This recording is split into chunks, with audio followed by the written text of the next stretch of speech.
السلام عليكم ورحمة الله وبركاته. معلومات كسابسن ودنكا مرايكنكا كسو دوالا channelkeena Howdali Production waxaad la socodsiinayaan Xuseen Xasan Xuseen.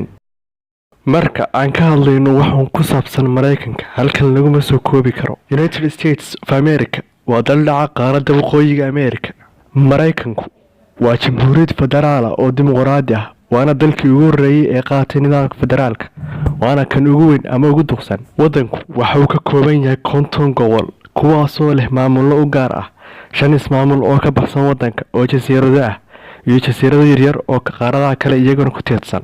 48 gobol oo ka mid ah 50 gobol waa kuwo isku xuduud ah waxayna dhacaan inta u dhaxaysa Mexico iyo Canada halka Alaska uu dhaco waqooyi galbeed qaaradda waqooyiga Amerika ama galbeedka Canada kaasoo xuduud badeed leh dalka Ruushka ay wadaagaan marinka Bering Strait oo ah marinka ugu muhiimsan labada dal. midka soo haray waa Hawaii oo ah mid dhaca bartamaha badweynta Pacific kuna yaal qaaradda Oceania waana gobolka kaliya ee ka baxsan qaaradda waqooyiga Amerika ka tirsan 50 gobol ee dalku ka kooban yahay. waxaa ku nool dalka 325 milyan oo qof waana dalka saddexaad ee ugu dadka badan dunida.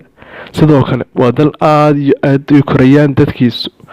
Mareykanku waa dal aad u horumaray waxaana lagu tilmaamaa kan ugu dhaqaalaha badan dunida aynu ku noolnahay. wadanku waxa uu leeyahay wax soo saarka iyo hantida ugu badan dunida waana kan ugu maalgashiga badan marka loo eego dadkiisa. Mareykanku waa dalka koowaad ee ugu alaab soo degsashada badan dunida sidoo kale waa kan labaad ee ugu dhoofinta badan dunida. dhaqaalaha guud ama wax soo saarka dalku waa 20 trilyan waana kan ugu dhaqaalaha badan dunida waana mid aad u kobac iyo saameyn badan. dakhli sanadeedka soo gala qofka Ameerikaanka ah waa 59,000 sanadkii waana dalka toddobaad ee ugu sareeya. dhanka heerka horumarka aadanaha dalku waa kan tobnaad ee ugu horumarka sareeya. Mareykanku waxa uu leeyahay 4 meelood oo meel dhaqaalaha dunida. sidoo kale Mareykanku waxa uu ka dhaqaalo badan yahay guud ahaan midowga Yurub.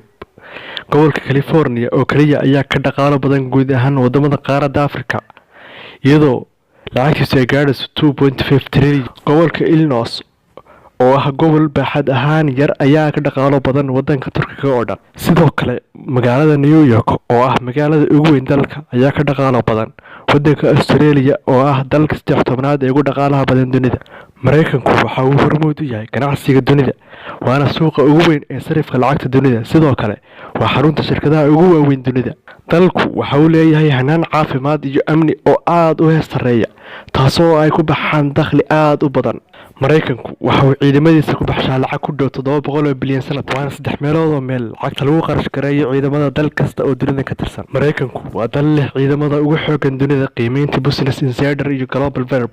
sidoo kale dalku waa mid hormuud u ah horumarinta sayniska tiknoolajiyadda dunida iyo waliba sahminta hawada sare. Mareykanka waxaa ku yaal in ka badan 13,532 garoon diyaaradeed waa in ka badan dal kasta oo dunida ku yaal. sidoo kale waa dalka leh garoon diyaaradeed ugu mashquulka badan dunida kaasoo ay sanadkii isticmaalaan in ka badan 105 milyan oo rakaab ah waana Jackson International Airport Atlanta Georgia. Walmart waa shirkadda ugu dakhliga badan dunida dhaqaalaheedu waa 530 bilyan taasoo ka dhaqaalo badan dal kasta oo Afrika ugu qanisan. sidoo kale shirkadda ugu weyn ee soo saarta diyaaradaha ee Boeing ayaa ah mid dalkaas laga leeyahay. sidoo kale Apple oo ah shirkadda ugu weyn ee qalabka tiknoolajiyadda ka ganacsata ayaa ah mid Mareykanka laga leeyahay. Fortune Global ayaa soo saarta 500 shirkadood ee ugu dakhli xareynta badan dunida. 133 kamid ah waxaa laga leeyahay dalka Mareykanka. 20 jaamacadood ee ugu sareeya dunida 15 ku dhawaad waxay ku yaalaan gudaha Mareykanka waxaana ugu horeysa MIT. 13 ilbiriqsi oo kasta gudaha Mareykanka waxaa ku soo siyaada hal qof halkii maalin kasta ay ku soo siyaadaan 6,646 oo qof. sidoo kale Mareykanku waa dalka ugu dalxiiska badan dunida. New York oo kaliya sanad walba waxaa soo boqda 20 milyan oo qof dadka badan. sidoo kale Mareykanku waa dalka leh soo galootiga ugu badan dunida kaasoo lagu qiyaasay dadka Japanka in ka badan 50 milyan. wadanka waxaa u badan dadka cadaanka ah reer Yurub kuwaasoo ah muhaajiriinta ugu badan ee dalka degay waxaana ku xiga dadka madow. waa ay badan yihiin saameynta dhaqaale ee Mareykanku ku leeyahay dunida mana aha mid halkan lagu soo koobi karo. caasimadda wadanku waa Washington halka magaalada ugu weyn tahay New York. sidoo kale California waa gobolka ugu dakhliga iyo dadka badan Mareykanka kaasoo dhaca koonfur bari dalka ee xeebaha Pacific. madaxweynuhu waa Donald Trump ku-xigeenkiisu waa Mike Pence.